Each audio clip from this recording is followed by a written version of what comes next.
Hi, and welcome to Drawing with Steffi. Today what we're going to do is do some more with drawing wolves. I had a lot of people ask me how to draw them because they couldn't make it out of their head. Excuse me. What I suggest doing is have lots of reference. I like to use old calendars, books are great, pictures off the internet. The most important thing you want to do is make sure you don't copy it exactly like you see it in the published material, especially if it does come out of a book or a catalog or a calendar, because those are really technically copyrighted images. And a lot of times you see poses or outright paintings, and it's like, I've seen that someplace else before, and a lot of times it's easy to find the picture and it can make you look really bad as an artist. Anyway, what I've done is I've gone ahead and picked out a couple different pictures. I've decided I want to draw a portrait of a wolf, and I want to be either 3/4 or full on. So I've got a whole lot of different references here. Here's a good picture of a wolf from the face. And I have another good one here. Here's a really good looking wolf. And the more reference you have, the better off you're going to be. And what you do then is you just make a bunch of little thumbnail sketches. A thumbnail sketch is basically just a really tiny drawing to help you get ideas of what you want to do. I'm using cardstock, like usual, and my red pencils. And what I'm going to do is just take a look at a lot of my samples and resources. Move these out of the way so you can see what I'm doing.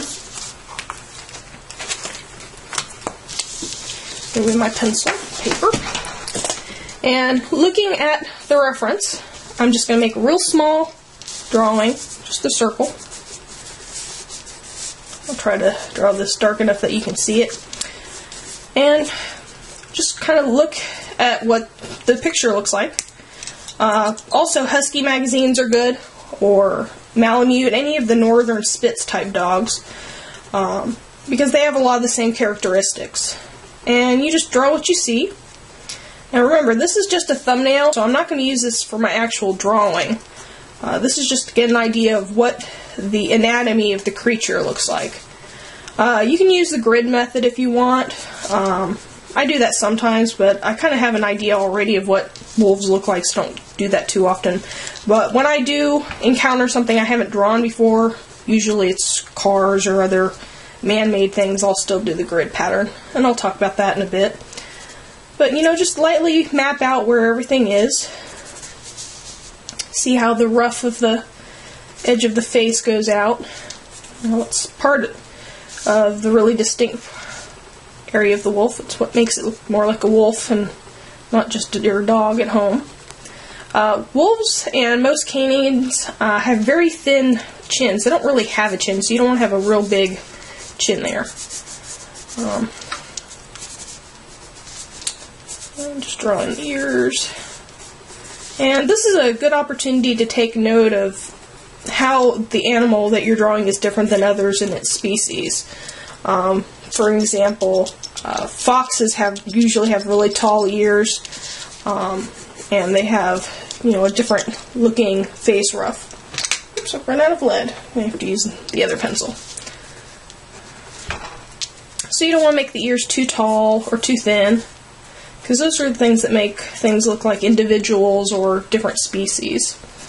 So I have one little wolf here, kind of give me an idea of what this wolf looks like. But then what I'm going to do is I'm going to look at another one in my book here. And that one's a nice 3/4 view, so I'm going to do another. Just again, real quick, kind of get the idea of what the critter looks like. Get used to how everything's shaped. And the reason I do the triangle in the middle of my circle is to help me center where everything is going to be. Do the little teardrop kind of eyes. And this works no matter what kind of style you're doing, because really it's best to work from the original subject matter than try to draw something from someone else's stylization. So if you want to draw a wolf, You know, look at pictures of wolves, don't look at other people's drawings of wolves, because it's kind of diluting the subject matter. And that's my wonderful dog in the background. And come around here with its kind of weird smile. It's a very thin chin. That's a big old back. And you kind of get the idea. You just do this a couple different times until you get an idea of, you know, the shapes that you enjoy and whatever's going to work for what you have in mind for your drawing. So you do this a couple times, and once you've got an idea of, you know, how everything is shaped and what would work best for your composition, you get another piece of paper and get that ready, and then you kind of Frankenstein together everything you want. If you wanted to do just the face, that's great. You know, just pick little bits of maybe how the fur looked on this one, or how the ears, you know, maybe they were turned to the side on the other one. And that's a good way to, you know, kind of piece together your art using references, but without directly stealing somebody else's concepts. It works real good for any kind of critter, not just wolves. Also, you can do that for the whole body, not just the face. I think what I'm going to do is, I really like the side view. So what I can do is, you want to, you know, keep your references handy too, but using your original art, I think I'm just going to do a big old face. I'm sure you can see everything I'm doing here. But I want it to look a little bit different, so I think instead of looking at this way, I'm going to have it face the other way. So I'm going to draw a big old circle. And I'm going to center where I want the face is going to be facing. And then draw in the eyes. And again, you want to do it nice and light. I'm drawing it really hard and dark so you can see it through the camera, but the lighter you draw it, the easier it is to erase and the easier it is to correct later on. And make the nose. I'm kind of blocking it out. And then you're going to cut the cheekbones there.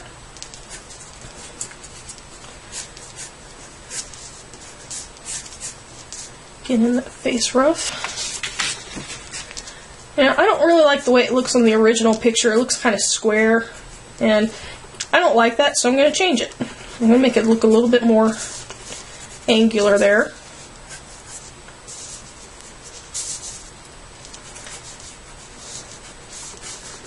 Draw in the neck, draw in the ears.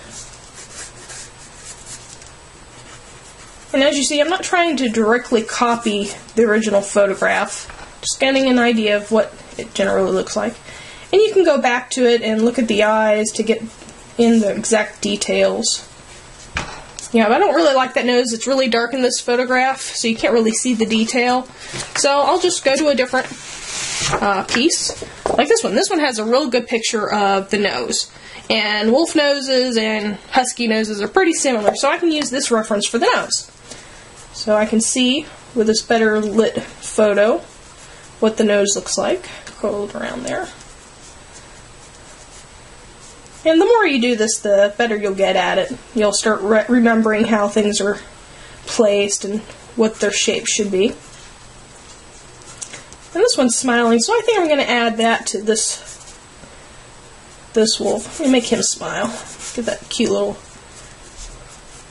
doggy tongue in there. A lot of times they have fangs hanging out the side. And a little bit of chin. And add in that fur ruff.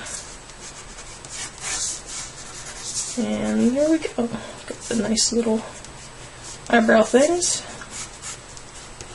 After you do with the red pencil, what I like to do, as I've talked about in my other videos, is come back with a normal pencil. And this is where you start really working in those details. And they're a little bit teardrop shaped.